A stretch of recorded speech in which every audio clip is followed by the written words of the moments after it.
درانو کتونکو السلام علیکم. زه محمد سلمان همدرد د حق غږ پښتو چینل خبري لنډیز کې ستاسو کوربه اوس تاسو پام را اړوم د مهمو خبرونو لنډیز ته.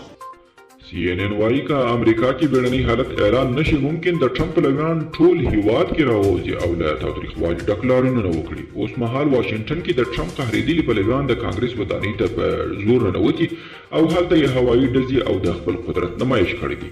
د ټرمپ پلویانو هغه مهال په کانګرس کې برید وکړ چې هلته د ولسمشر ټاکنو وروستۍ پایلې د تایید لپاره غونډه جوړه شوې وه. د ټرمپ زرګونه پلویان پر کانګرس برید وکړ. د پولیسو لیکې یې ماتې کړې او د کانګرس ودانۍ ته ننوتل. ویل کېږي چې په کانګرس کې دننه د ډزو غږونه هم اورېدل شوي دي. ناټو وايي روان میلادي کال به په افغانستان کې د حضور او یا د وتلو په اړه پرېکړه وکړي. د ناټو عمومي منشي ینس سټولټنبرګ د خبریالانو ته ویلي دي چې د 2021 کال د ناټو لپاره سخت کال دی او شاید دوی له ګڼو ننګونو سره مخ وي.